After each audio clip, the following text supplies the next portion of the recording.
Mhm. Corinne Lepage, vous pensez qu'il faudrait taxer le méthane?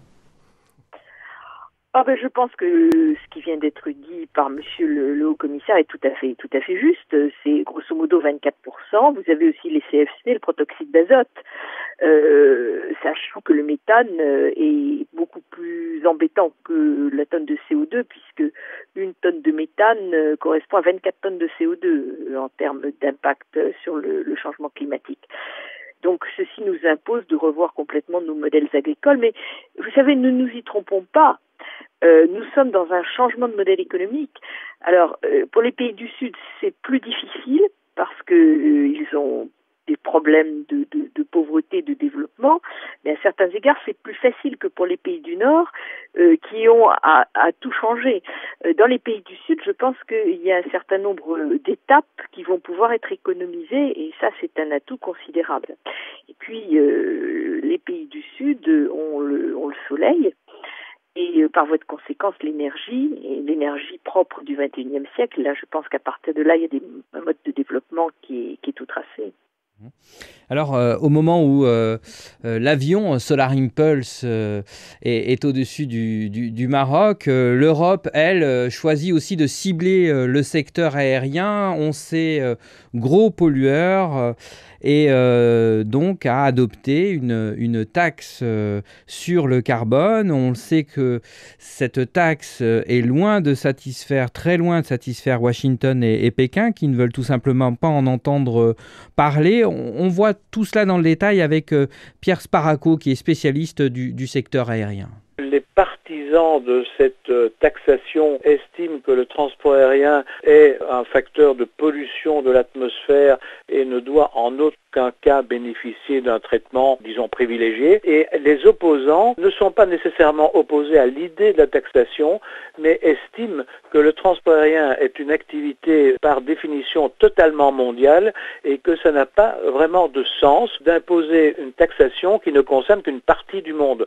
On ne peut pas justifier qu'un avion immatriculé en Australie quittant, on va dire, Melbourne pour prendre la direction de Pékin soit exempt de toute taxation de ce genre, alors qu'un avion décollant de Paris pour se rendre à l'autre extrémité de l'Union européenne serait taxé. C'est nier tout à fait ce caractère, on a envie de dire, universel du transport aérien et de nouveau, sans prendre position pour autant, on peut dire qu'en toute logique, on aurait voulu qu'une éventuelle taxation en matière d'environnement passe par le même cheminement mondial, celui des Nations Unies à travers l'OACI, et non pas par la Commission européenne, qui, quelle que soit son importance, ne représente finalement qu'une région du monde. Donc on ne peut que regretter, toujours en se plaçant au niveau du bon sens, on ne peut que regretter cette initiative.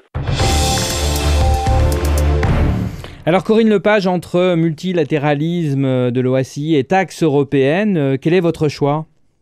Je dirais que pour aller dans le continuum de ce qu'il vient de dire, en se plaçant sur le plan du bon sens, on peut se demander pourquoi il n'y a que l'Europe qui est raisonnable. Vous savez, moi je suis député européen, vous avez la gentillesse de le rappeler tout à l'heure, j'ai voté en faveur de cette taxe, tout ça qui nous pénalise, nous Européens. Hein? Faut quand même voir les choses comme elles sont.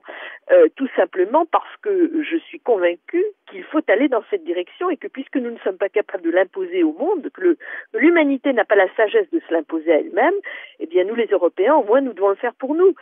Voilà, donc je pourrais retourner, si je puis dire, le compliment dans le sens contraire en disant que c'est justement le bon sens. Vous savez,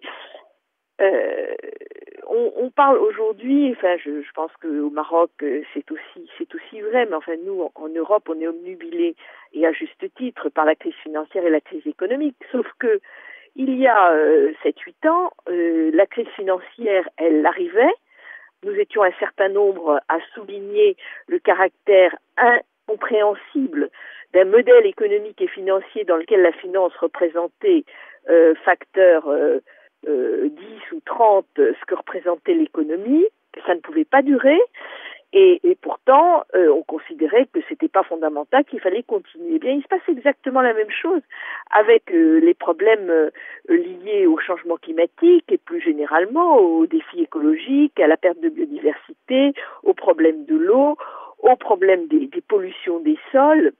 Tout ça est une dette, vous le disiez, monsieur le commissaire, tout à l'heure, c'est une dette considérable que nous avons contractée, que nous continuons à entretenir et qui va nous exploser à la figure, pas sur un plan financier, mais tout simplement sur le plan de la survie de l'humanité. C'est pas la planète qui est en cause, c'est nous les humains qui sommes en cause. Alors, pour éviter l'inaction, est-ce que, de votre point de vue, Monsieur Abdelhadim Lafi, l'Europe a raison d'être justement dans l'action et de taxer le transport aérien ? Moi, je crois que le point positif dans ce débat, c'est que les opposants ne se posent pas au principe de la taxe. Ils s'opposent à la façon de la mettre en place et à la manière de le faire. Je crois que nous sommes là par principe dans une modalité de négociation donc multilatérale.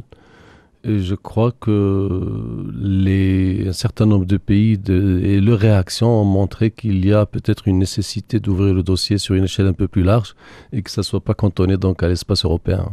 Alors, on va s'intéresser maintenant à l'autre axe de cette conférence de Rio+20, la gouvernance. L'objectif, c'est de renforcer le cadre institutionnel en créant une agence mondiale de l'environnement. Mais là encore, tout le monde n'est pas sur la même ligne, tout le monde n'est pas d'accord et les négociations s'annoncent une nouvelle fois très serrées. Vous pensez que le sommet de Rio peut réussir sur ce volet, Corinne Lepage ? Je le souhaiterais de tout mon cœur. Lorsque j'étais ministre, il y a maintenant presque 20 ans, j'avais déjà proposé au président Chirac l'idée d'une organisation mondiale de l'environnement sur un modèle comparable à celui de l'Organisation mondiale du commerce qui se mettait en place. Ceci étant, je dirais que je ne suis pas d'un optimisme fou, même si je suis d'un naturel optimisme sur le succès de Rio à cet égard, ne serait-ce que parce que de très grands États de la planète ne seront pas là. Je pense en particulier à M. Obama, à Mme Merkel et à M. Cameron, et par voie de conséquence, sur des sujets aussi majeurs que sont la transformation d'un programme en une organisation mondiale, je doute fort qu'il y ait une décision. Au mieux, peut-être aurons-nous une orientation et un nouveau rendez-vous pour discuter de la faisabilité du système. Mais vous savez, le vrai sujet, c'est pas le nom qu'on donne à l'organisme, c'est les moyens qu'on lui donne. Nous avons aujourd'hui un programme des Nations Unies pour l'environnement. C'est, je dirais, un des plus petits programmes qui existent dans les agences onusiennes.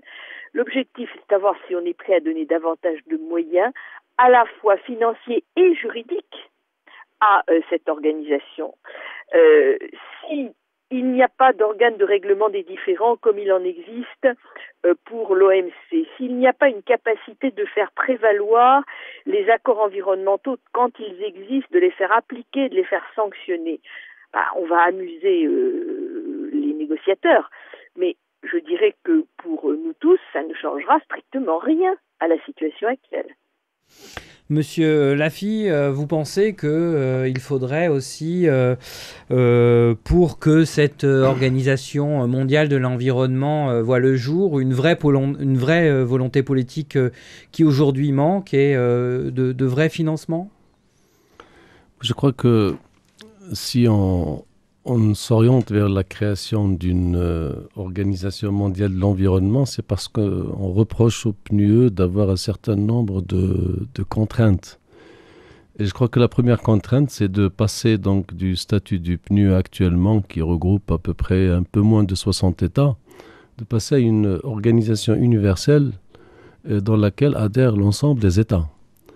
La deuxième chose, c'est effectivement, il ne s'agit pas uniquement de créer une organisation, il faut aussi la doter de moyens et d'institutions qui lui permettent de fonctionner et de suivre surtout ce qui sera décidé sur une base concrète. Maintenant, il y a plusieurs propositions. Peut-être qu'il y aura probablement, avant de créer l'organisation, il y a peut-être un cheminement. Il y a déjà un certain nombre de propositions pour la création d'une institution de coordination au niveau des Nations Unies, à l'image du Conseil du développement durable, et qui pourrait être le précurseur de cette organisation, et qui, moi personnellement, me paraît tout à fait justifié. Alors les craintes maintenant, effectivement, c'est que quand on voit un peu ce qui s'est passé durant les 30 ou 40 dernières années au niveau des échanges internationaux, nous avions toujours travaillé dans un cercle géographique fermé. Et puis après, on a, de passer des accords du GATT à l'OMC, l'Organisation mondiale du commerce, pour essayer d'ouvrir ces échanges en essayant de faire jouer les avantages comparatifs des uns et des autres. Bon, il se trouve malheureusement que la suppression des barrières douanières et tarifaires, ou le démantèlement progressif qui a été initié dans le cadre de l'OMC, se sont doublés tout de suite par d'autres contraintes. Nous avons vu les contraintes sanitaires, et qui se sont donc avec les évaluations de risque et qui représentent de véritables contraintes. Puis après, on a eu donc le dumping social. Et puis après, donc, probablement l'orientation vers cette normalisation environnementale. Il y a un certain nombre de craintes qui sont exprimées et au niveau des restrictions donc des échanges sur une base qui n'est pas totalement définie, parce qu'il faut savoir maintenant sur quel standard, sur quelle base nous allons travailler. Et je pense que les déclarations à caractère général, c'est bien, c'est important, parce que là, l'un des objectifs de ce sommet de la Terre, c'est de recharger un petit peu la volonté politique au niveau des États pour donner une nouvelle dynamique au sommet de Rio de 92. Mais d'un autre côté, on a besoin d'un certain nombre de critères objectifs et qui permettent d'avancer. Alors, la création de cette organisation, elle aura donc ce caractère universel. Elle doit être dotée d'un certain nombre donc, d'institutions qui lui permettent de travailler correctement et de suivre ce qui sera déclaré avec des indicateurs de suivi. Et évidemment, dans ce cadre-là, je pense que c'est un cheminement qui commence à prendre forme et nous espérons qu'il y ait donc une forme de consensus sur cette feuille de route.